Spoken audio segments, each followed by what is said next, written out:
Okay, Ralph, you're a big fan of this guy, Ezra Klein, columnist, opinion maker, podcaster for the New York Times.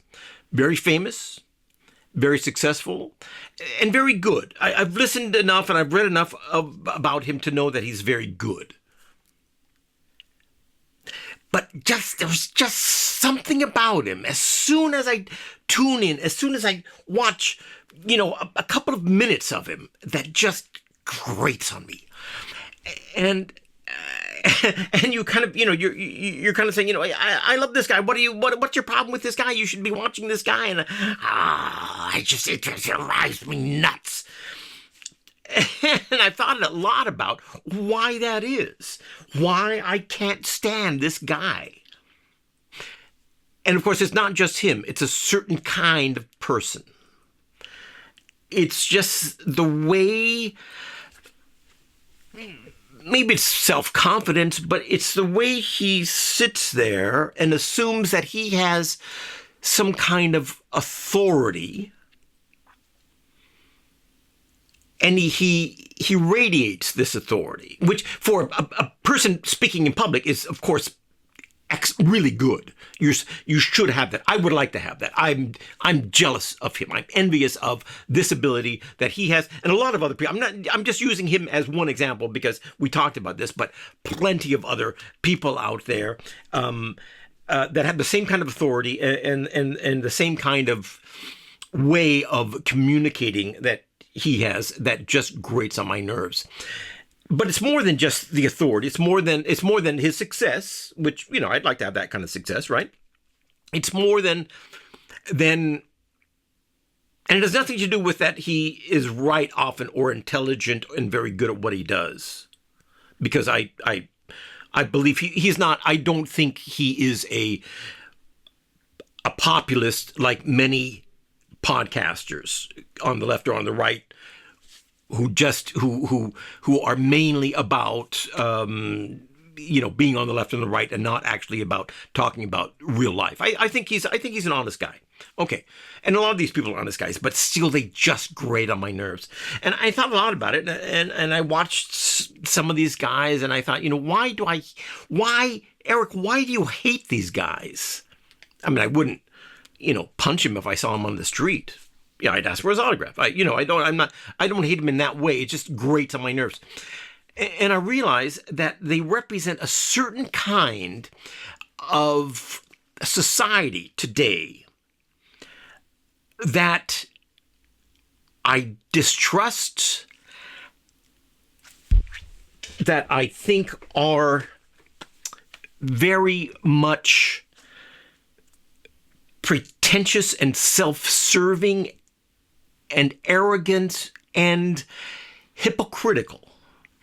And I'm talking about kind of something that I would call the educated classes. And I only know that term as a translation from the German term. I came to understand this class in society in Germany, where I was introduced to the term Bildungsbürgertum, which is educated bourgeoisie, educated middle class, the educated classes. Bildungsbürgertum. And the more I got to know the Bildungsbürgertum, the more I hated them. And let me tell you, I'm a writer, right? I studied literature. I studied medieval literature and history in a foreign language, in a foreign country. So I did things that Bildungsbürgertum in America dream of doing. They say, Europe is they're so cultivated and they're it's so much better than here in America. But I fell for that. And I went to Europe and I studied in Europe. I learned the language and I wrote books and articles and opinion pieces and journalism in a foreign language, in Germany, for a German public, for a German audience. And I did all those things that a Bildungsbürger should do. As a kid, I would look at me and say, well, this is what Hemingway and Scott Fitzgerald did when they went to Paris, didn't they? They didn't write in French, but they kind of went through the motions, This is what an educated, cultivated, American is supposed to do. And I did all that. And I got to know the Bildungsbürgertum, and, for the most part, they're great guys. I like them. I'm still part of it because I work in kind of the media and in kind of, intellectual, cultural, creative thing. I write books, right? So this is the class I'm in. But at the same time, there's something about them that is pretentious in a way that goes beyond just vanity. There is an underlying stream of almost unconscious assumption in the educated class that they are the saviors of the world, that they're the best, that they are the everything should bow to them. They should have power. No one else should have power. Only them, because they're the intelligent guys. And this goes back to Plato, I think, who said, the philosophers should be in charge. Coincidentally, he was also a philosopher. So, kind of self-serving a little bit there. And it goes up in today, where we think, where the left, especially the educated left, hate the conservatives and vilify them mostly based on one thing, that they're dumb. They're yokels, they're country yokels, they're stupid, they're uneducated. If a Democrat, especially a woke Democrat, a woke leftist yells at you, they'll say at some point, they'll say, get educated. As if they're educated. They've gotten they have half a semester of, women's studies, and they think they're educated. And they'll say, get educated. And that's a code word for, I'm more intelligent than you. You're dumb, so your opinion doesn't count. Everyone out in the countryside, everyone, the working class, they're all dumb. The conservatives are all dumb. They're yokels, they're hillbillies, they're white trash. And they should have no power, and they should be vilified, and they are dumb. And because they're dumb, they are immoral. They're racist. They don't like universal health care. They're terrible people. And we know what it's all about, and they don't. And we should be in charge. And the fact that they get to vote is just an injustice, and that's what's wrong with the world. We should be the only ones being able to vote. And I've heard, well, in my younger years, young Germans would sometimes say, only the educated to be able to vote, and then they grow up a little bit, but I've heard that's only on the extreme fringe of Bildungsbürgertum, that people will say things like that. And the more I got to know them, the more I realized, just because they're educated doesn't make them very bright. They're not necessarily that intelligent. They will fall for nonsense. I was here in '89 when the wall fell and where Soviet communism collapsed finally. I went over there. I saw the houses that were, dilapidated and ruins. I saw how people lived. I saw the grocery stores that were empty. I saw the people who were too afraid to say their own mind, to say their opinion. And yet in the West, people were saying, well, that was kind of the East Germany, the communist East Germany was kind of the better Germany, because they were communists and they were good people.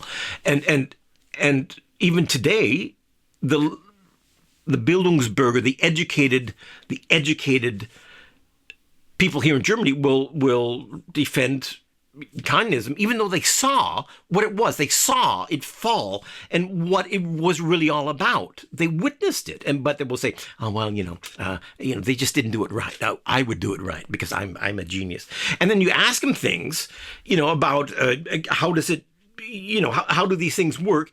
And they don't really understand the economy. They can quote one or two little Marxist things, but then when you question those Marxist things, they can't defend them. They can't, they say, well, it's the means of production. And then they go to, colonialism and queer theory and intersectionality. And they jump from term to term to term, and none of it really makes any sense. And they can't really explain what those terms are. They can't defend them. They can't, they can't say, if I say so, well, post-colonialism, colonialism. And I say, okay, that's all been debunked. It's all bullshit. Can you tell me why the theory of colonialism, Edward Said, is true, and they can't say that. They can quote it, but it's just a word that they say. They don't know what's behind it, and because it's enough for them, because they get social power and social acceptance from just repeating the words. I know people, I know a young woman, she's not that young anymore. She dropped out of community college. She's not educated. But she will repeat these words that she's heard from her friends, her cool friends. The left is always cool. That's that's true. And she'll tell me to get educated. I write books. I'm educated. She had dropped out of community college, but if you learn kind of the sayings, the terms and the cliches of the educated class, then you are in with them. And you are part of the cool group, you're part of the cool kids, you're part of the educated class, and now you're superior to everyone else, even though you have no idea what you're talking about. And most of the people do not know what they're talking about. And some of these people are really just, they're not only uninformed and not very bright, they don't really care. All they want is to be socially accepted. Fair enough. And so, And then I studied more. I looked at more. What is this phenomena? The educated classes, as opposed to the business classes, or the elite, the political elite, or the working class. Who are these people? And I looked at the Nazi period here in Germany. At some point you always come back to the Nazi period, and I looked at these guys, and these were all the leaders of the Nazi, almost all of them, of the Nazis in the 1930s. They were all from the educated classes. They were all, Hermann Goering was a connoisseur of fine art and fine wines. Goebbels was a doctor of philosophy, a doctor of something, and he was a brilliant film producer. All these guys. Hitler didn't go to college, but he was self-educated. He could quote, Schopenhauer and I think Nietzsche. And, his first ambition was to be an artist, which is the first ambition of everyone in the educated classes. They think culture will make them a good person or a big person. These guys were all part of they came out of the educated elite. That's who these guys were. And if you look at also the other communists, Mao, super educated. He's a writer, wrote dozens of books. Lenin, Stalin, they were all at Pol Pot. He was radicalized at a university in France. These are all highly educated people. They come out of the educated classes, and they end up destroying and murdering humanity. And yet, and of course, Ezra Klein didn't do any of that. He wouldn't. I'm sure Ezra Klein, if he had power, he would not turn into a raving maniac and murdering, killer. He wouldn't do that. So I'm not accusing everyone of doing that. But I'm saying that this idea that if you're educated, you are superior to the other people out there, the people who have a different opinion, that is very, very much untrue. Your education does not make you a better person or even a more intelligent person. It does not mean that anything you think or say or believe in will have better results than anyone else. So get off your goddamn high horse and get down into the mud with the rest of us and start thinking about what is really going on in the world today. That's what and so when I look at these people, I no longer admire them. I see the pretension. I see the sophistication that is kind of learned. It's kind of, they learn how to use these words, they learn how to speak a certain way, and so they get admired for that. It's an accessory. It's like the clothes you wear. It's a status symbol, the way they talk and speak and act in public. And I distrust that. I really distrust it. And then I also think about, and I got to tell you, I think about my own relationship to the sophisticated classes, the educated classes. And of course, I am in this class. I am, I write for a living. So I am in this class. I'm an academic. I studied. But I'm not that kind of academic. I don't, I'm all over the place. You can tell the way I'm talking. I stumble over my own words. I talk too fast. I get distracted. I go off on this tangent, I don't speak slowly. I don't use big words and phrases and blah, blah, blah, blah, blah, blah, blah. I don't respect any of that. As you can tell, I don't think that is the better way of being a human being.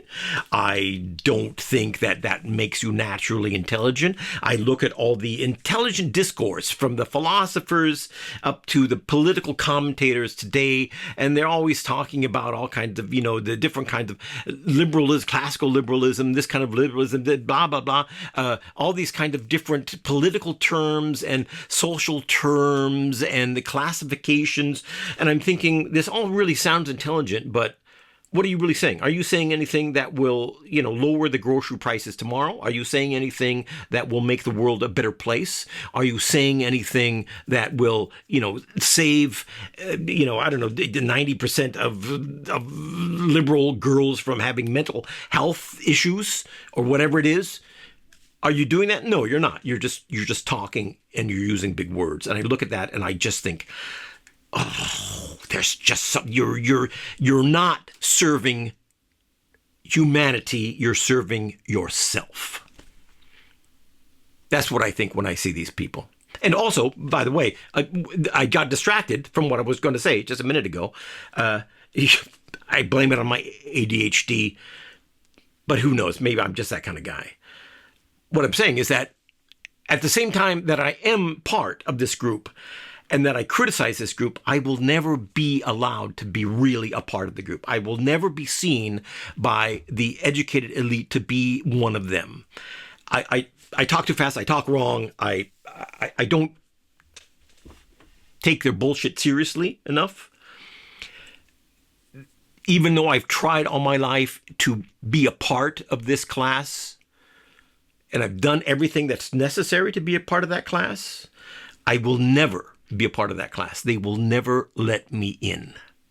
And so part of it, looking at guys like Ezra Klein, even though kudos to him, I'm sure he's done a lot of great things, and he is he's a journalist. So he's doing a great job.